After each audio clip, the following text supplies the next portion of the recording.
Welcome to Thrivable Studio. Today's edition is going to be a good one. I'll be chatting with Thrivable's own research director, Maria Muccioli, to dig into one of the most frustrating realities in diabetes care today.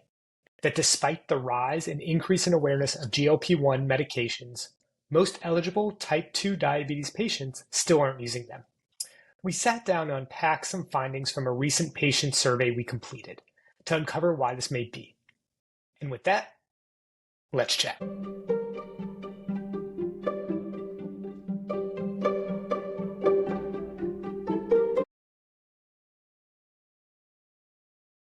Hey Maria, welcome to the studio.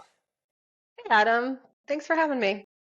I want to get started with the biggest headline we found from our most recent Findings Friday research that we did. What was one of those insights from that research that you think every pharma medtech team really should be hearing and thinking about right now?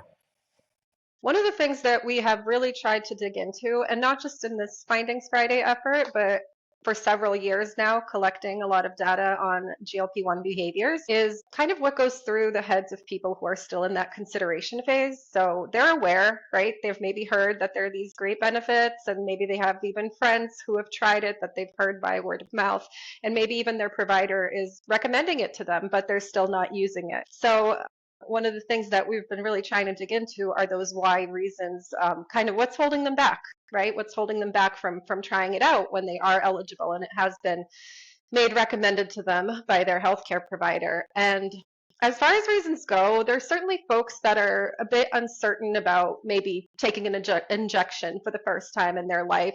And there may be folks who have heard some bad things about side effects and that makes them hesitant.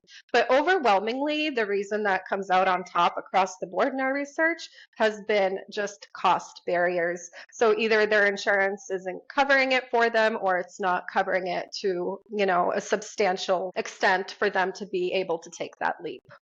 So unfortunately, that cost remains a barrier, and it's a barrier for the overwhelming majority of those people that might consider but haven't taken that plunge. Okay, great. That's awesome. And so I guess taking a step back, we mentioned this Findings Friday research. So before we do go any deeper, can you share with us kind of what that is, how that research was collected, so everybody listening can kind of ground themselves into everything they just heard and are about to hear on this episode?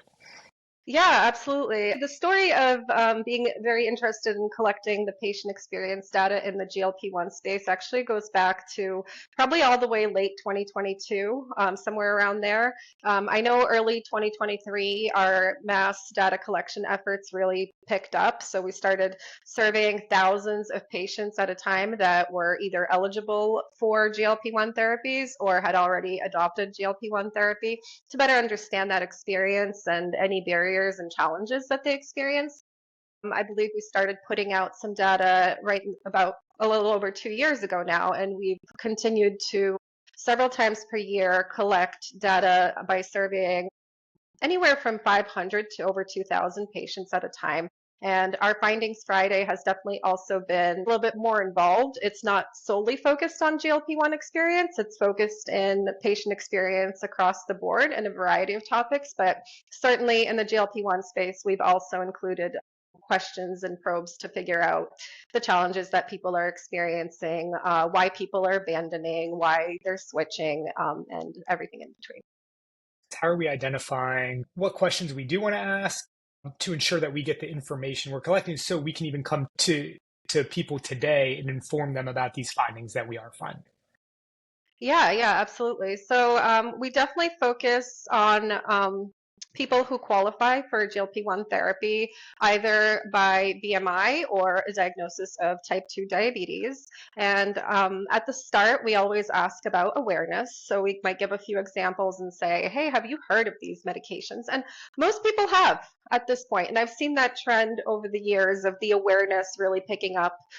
There's a lot of talk about GLP-1s in the media, et cetera. And then, of course, we ask if they have ever used and if they are currently using. And we try to track that journey of people who have been on multiple different GLP-1s and query the reasons for discontinuation, for what made them try a new product, and what their overall experience has been, both in terms of satisfaction, but also efficacy in terms of weight loss or A1C control. So I think that's a great segue then to my next question. Why aren't more eligible type 2 patients using GLP-1s? And why is that so important right now?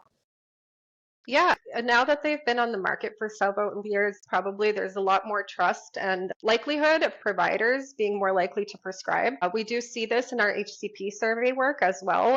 And as you know, Adam, our HCP panel continues to expand, which is really awesome.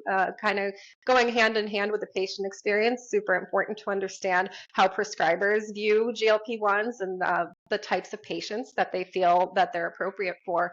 So we do see that the overwhelming majority of the endocrinologists and even the educators we surveyed would recommend GLP-1 therapy to all eligible patients. So that's a big player when people make that decision to start a new treatment. One of the top reasons, in fact, I think it is the top reason in almost all of the survey work that we've done, is the recommendation and the backing of their healthcare provider. Folks trust their healthcare provider's expertise and the confidence of healthcare providers to recommend and to counsel patients about these therapies has really grown over the last few years, and that definitely plays a role. So would you say that is the biggest gap between what patients say they need and what companies think they need? Or is it that the HCP or the provider just needs to be educated and be able to inform? Or are there other things that are kind of maybe causing that gap?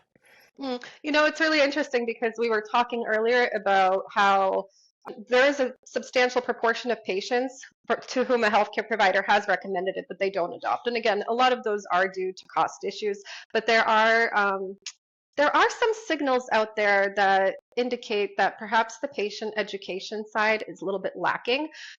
There's a lot of counseling about, hey, take this med because it's going to help you lose weight or it's going to help you control your blood sugar levels, etc.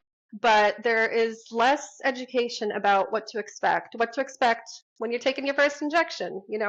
How are you going to feel for the next day? How are you going to feel throughout the course of the week? What kind of side effects are you going to have? And maybe even people know, okay, I can expect some side effects, but maybe they don't know any tools that can help them manage that and get through to continuing on their medication. So in our healthcare provider survey, one of the biggest call outs in terms of gaps was having better patient education materials when it comes to starting the therapy.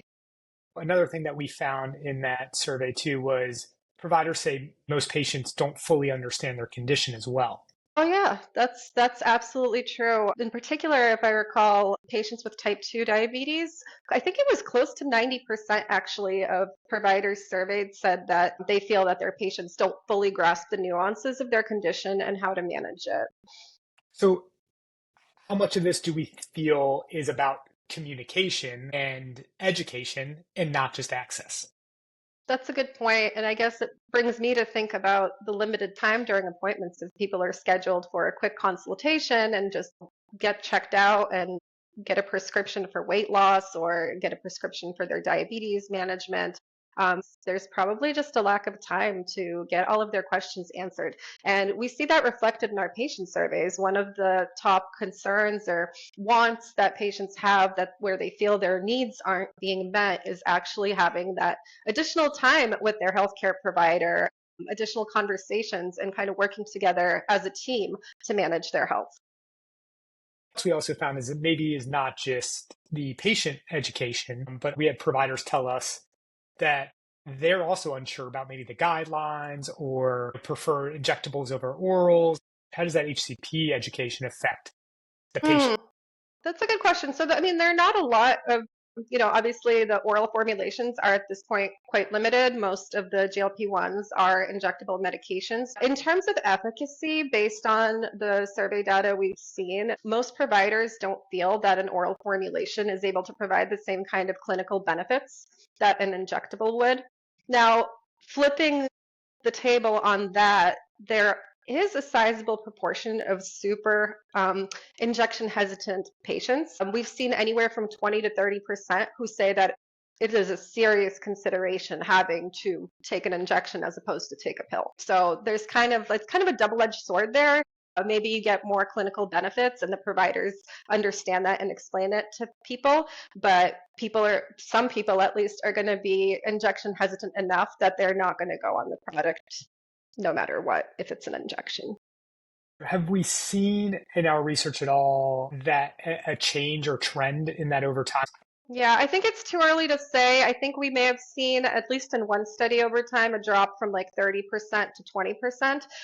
Interestingly, I think there's a gender difference. If I recall correctly, I believe men are more likely to be injection averse, but there are some demographic differences. You want to be looking at that also. Is there anything about injection fatigue or hesitancy? I know you mentioned that at the top as well. Yeah, there are around 20 to 30% of folks who say they're really nervous about taking an injection, so much that it's going to factor considerably into their decision whether or not to get started.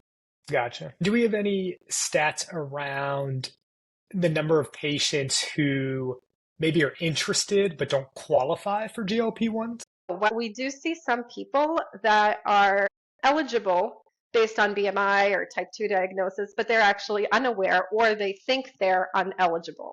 So there's that segment as well of folks who actually would benefit likely and do qualify, but they're either unaware it exists at all or they are aware it exists, but they think that's not for me. So, Maria, I think we've uncovered a lot here. I appreciate you sharing all these insights. I want to end this with I want to end this session with one final question. Where do we think this is all going, right? What do the next 6, 12, 18 months look like in your professional opinion? Honestly, I think it's going to continue to go up. I think adoption is going to increase. It feels like just a few years ago, the GLP-1s were like the new kids on the block, and you'd see a study come out here at ADA, another study come out here at this next conference. And now everybody knows what a GLP-1 is. You've heard of the Ozempics and the Trulicities and the Mounjaros, and you've heard the lived experience that people share, whether it's in our surveys or in online community forums. I lurk in a lot of health forums because I'm truly interested in what the patient experience looks like, what people are feeling, what people are trying, what they think about what they're trying. And I think it's going to continue to grow. And I expect that indication expansion will be a part of that. And hopefully, removing that cost barrier is going to be pretty critical to driving increased adoption. On our end, we're super excited to continue collecting the data and building that story. Again, it's hard to believe it's been over 2 years since we kind of sought out to start collecting this data. So now we have records from thousands of patients talking about their experiences over time.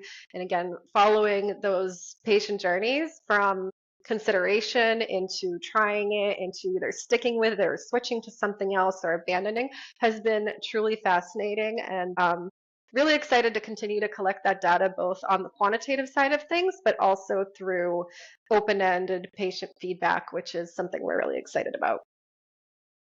And that's a great opportunity to once again kind of promote our Finding Fridays newsletter, because I'm sure some of those insights and facts and stats that we pull out of that data, we share in our newsletter that comes out once a week, every Friday. If you sign up, you will start seeing these trends occur and then be able to dissect and uncover some of that information. So, Maria, thank you so much for all your input and for all the work you're doing in uncovering this. We look forward to having you back and uncovering some additional insights for us down the line. Thanks, Adam.